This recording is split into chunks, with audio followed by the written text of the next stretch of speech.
ขณะนี้เป็นเวลาตี 1:06 นาทีเจนนี่เลือกที่จะมานั่งใส่ชุดนักศึกษาแบบชุดทั้งชุดจริงๆไม่ใช่แค่เสื้อนะแล้วมานั่งอธิบายเกี่ยวกั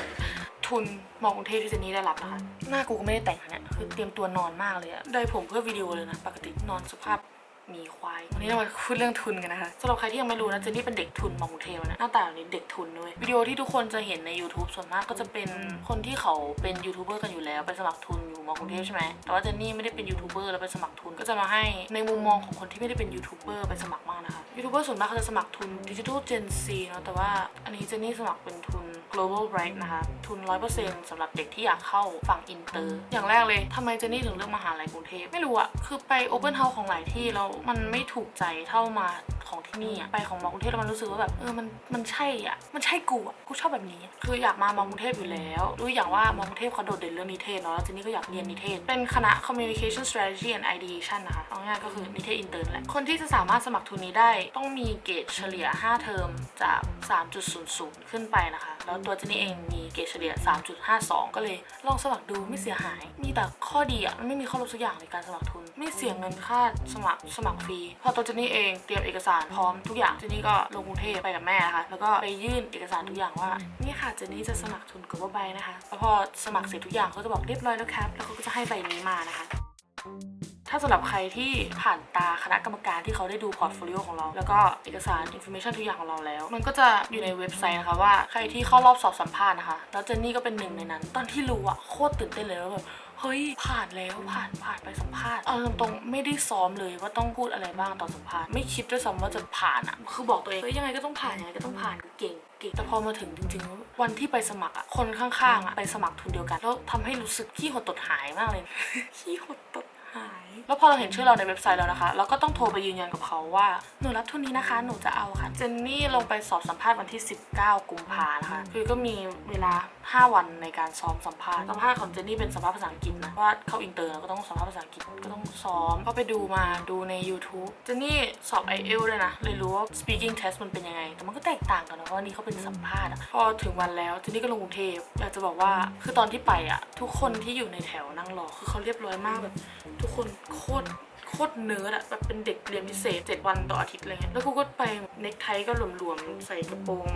สีผมตอนนั้นย้อมสีเทาไปด้วยนะคือโดดเด่นมากไม่ได้โดดเด่นในทางที่ดีด้วยนะอันนี้โดดเด่นในแบบทางที่แปลกประหลาดอะคนอื่นเขาเป็นดูเป็นเด็กเรียบร้อยอะแล้วกูก็ไปแบบง่ายๆเหมือนเดินไปแบบท่าเนี้ยกูไม่ได้เดินไปท่านี้หรอกนะแต่คือมันโดดเด่นขนาดนั้นเดียวพอเราไปแล้วก็ไปลงชื่อว่าโอเคหนูมาแล้วนะคะเจนนี่เป็นคนที่1ที่ได้เข้าไปสัมภาษณ์คือเป็นคนแรกแต่ว่ามีเพื่อนผู้ชายคนนึงเขาบอกว่าเครื่องเขาออกตอนบ่าย 3เขาก็เลยไปคุยกับพวกพี่ๆเขาว่าให้เขาไปก่อนได้ไหมแล้วก็แบบเฮ้ยได้ไปเลยไปก่อนเลยไม่เป็นไรเต็มใจเข้าไปก่อนเลยกูไม่อยากเข้าไปตอนนี้เขาก็ขอบคุณมากนะขอบคุณมากแล้วก็แบบโอเคค่ะโอเคไปก่อนเลยแล้วก็มีเวลาอีก30 นาทีไม่ถึงอะ15 นาทีแล้วก็คุยกับเสามันจะมีเสาตรงหน้าห้องสัมภาษณ์แล้วก็เดินอ้อมเสาแล้วก็คุยคนเดียวคนอื่นเขาก็นั่งแบบเขามีใบของเขาคนอื่นเขานั่งเป็นแถวแล้วเหมือนเขารู้จักกันอะแล้วกูไปคนเดียวไม่รู้จักใครเขาอยู่แบบนี้แบบแล้วกูอยู่ตรงนั้นแบบจริงจังกันไปไหนวะมันก็จริงจังแหละมันทุนเนาะก็ถึงคิวที่2นางสาวพลอยวลีค่ะตอนที่เขาพูดคำนั้นแบบจากที่กำลังชิวๆอยู่ตูดกูแบบไม่ดีเลยอะมันตื่นเต้นจริงๆเลยเว้ยเราบอกตัวเองไว้ว่าเฮ้ยไม่เป็นไรเราต้องคิดซะว่าเก้าอี้นั้นอะคือเวทีของเราแล้วเราเป็นอาร์ติสที่เขาชอบสมมติเราไปดูคอนเสิร์ตแล้วพวกนั้นคือแฟนคลับของเราอะไรแบบนี้เราก็คิดอย่างนั้นกูพูดอะไรพวกมึงก็ชอบกูพูดอะไรพวกมึงก็ฟังอะไรแบบนี้เข้าใจปะเราต้องคิดแบบนี้แต่เราก็ต้องให้เกียรติเขาด้วยนะคะเข้าไปอย่างแรกทีนี้ก็เดินเข้าไปเรียบร้อยเดี๋ยวเดินให้ดูเลยไหมนี่คือเวทีของเรานะคะเราเปิดประตูเข้ามาHello, nice to meet you เขาก็จะบอก please take a seat แล้วก็จะนั่งลงนะคะแล้วก็พูดว่า thank you เป็นสกิลหนึ่งในการใช้ทีนี้ก็ได้มาจาก YouTube เหมือนกันนะพอเขานั่งลงเขาจะพูดถา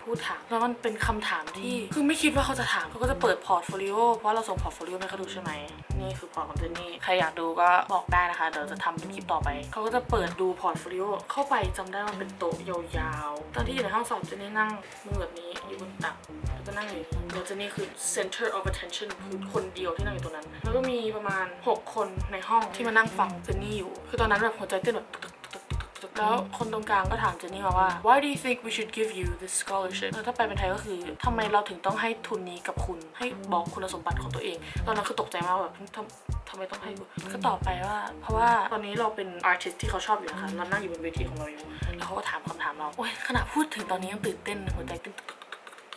เจนนี่ตอบไปว่าเพราะเจนนี่รู้สึกว่าเจนนี่สามารถ achieve the goal สามารถทำเกรดได้ให้ถึงที่คุณจะให้ฉันทำคือสามารถทำได้คือมีตอนนึงที่เจนนี่แบบตื่นเต้นมากตื่นเต้นคือเขาดูรู้แล้วว่าแบบตื่นเต้นเจนนี่ก็เลยพูดว่า I'm so sorry I'm really excited right now I'm just kind of nervous ถ้าไปเป็นไทยก็คือขอโทษด้วยนะคะคือตอนนี้แบบตื่นเต้นมากทำตัวไม่ถูกเลยอาจจะพูดเร็วผิดปกตินิดนึงเขาเลยบอกว่า it's okay I understand ไม่เป็นไรค่ะเข้าใจแบบนี้แล้วก็แบบ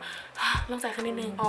สอบสัมภาษณ์เรียบร้อยแล้วก็จะพูดThank you for having me today แล้วก็ออกจากห้องไปพอสอบสัมภาษณ์เสร็จเขาก็จะให้หาใบไม่เจอเขาก็จะให้ใบมาอันนึงว่าถ้าสมมติว่าเราสอบสัมภาษณ์ผ่านก็เดี๋ยวเขาจะโทรมาบอกแต่มันก็จะมีบอกในเว็บไซต์เหมือนกันพอเสร็จแล้วทีนี้ก็ลงไปข้างล่างขึ้นรถกลับบ้านคือขับรถจากขอนแก่นลงกรุงเทพแล้วกรุงเทพกลับขอนแก่นนะคะเจนนี่เป็นคนขอนแก่นนะคะคุณแม่เป็นคนขับถึงบ้านนอนนะคะแล้วก็รออย่างเดียวค่ะว่ามันจะได้หรือเปล่าตอนนั้นอยู่เราก็คิดอยู่นะว่าแบบเฮ้ยคณะกรรมการเขาต้องชอบเราแน่เลยเพราะเราพูดดีนี่ก็ต้องเข้าข้างตัวเองนิดนึงใครจะไม่เข้าข้างตัวเองวะแล้วเขาก็ประกาศอีกทีตอนวันที่เท่าไหร่ไม่รู้ลืมแล้วว่าเขาประกาศวันไหนเขาประกาศตอน 10 โมงแล้วเจนนี่เข้าไปในเว็บไซต์ตอน 10 โมงเป๊ะเลย 10 โมงแล้วก็รีเฟรช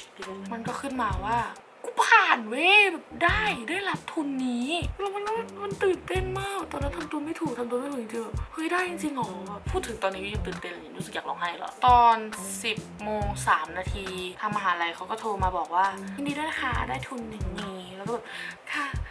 ขอบคุณมากค่ะเราก็บอกจะลงมาสมัครได้วันไหนเจนนี่เลยบอกว่าลงไปสมัครได้ตอนวันที่27เจนนี่ลงไปพอไปสมัครมันก็จะเหมือนสมัครเรียนปกติเลยนะคะแต่ว่ามันจะเป็นทุนแทนแล้วเขาจะให้บัตรนี้มาไม่ใช่บัตรดิเขาก็จะให้ใบนี้มาเป็นใบสรุปรายละเอียดของทุนการศึกษามันก็บอกว่าได้ทุนแบบไหนลดราคาเท่าไหร่ปกติจะเท่าไหร่แล้วได้จ่ายเท่าไหร่มีค่าสมัคร 1,000 บาทมันมีแบบ1กับแบบ2ทีนี้ได้แบบ2คือทุน 100% ของค่าหน่วยกิจกับค่าปฏิบัติการไม่ได้ 100% ทุกอย่างคือต้องจ่าย10,000 กว่าบาทเลยแบบนี้ปกติต้องจ่าย 6-7 หมื่นอะเราได้จ่ายแค่10,000 กว่าบาทคือมันคุ้มมันดีมากแล้วทีนี้ก็ได้นะคะตอนนี้ยังไม่ได้เริ่มเรียนนะคะคือยังไม่รู้มันจะเป็นยังไงบ้างตอนนี้แค่มาอัปเดตเรื่องทุนการศึกษาที่เจนนี่ได้รับนะคะแล้วก็ขอโทษแล้วสำหรับใครที่สนใจสมัครทุนของม.กรุงเทพนะคะเดี๋ยวเจนนี่จะเว็บไซต์ของทุนม.กรุงเทพไว้ข้างล่างจะได้กดเข้าไปดูกันนะคะว่ามันมีอะไรบ้างแล้วก็คุณสมบัติของแต่ละคนมันจะได้ทุนไหนนะคะแล้วก็ลองไปสมัครกันดูมันไม่เสียหายอะไรเลยมันมีคนสมัครเยอะแยะมากมายดีไม่ดีเราอาจจะได้ทุนนั้นด้วยซ้ำนะคะสำหรับวิดีโอวันนี้ก็มีแค่นี้อยากมาเล่าประสบการณ์ให้ฟังว่ามันเป็นยังไงบ้างแล้วก็หวังว่าข้อมูลที่เจนนี่ให้ไปแต่ละอย่างมันจะ helpful สำหรับทุกคนนะคะใครที่ชอบวิดีโอนี้ก็อย่าลืมกดไลค์แล้วก็กดติดตามไว้นะคะเจอกันในคลิปต่อไปค่ะ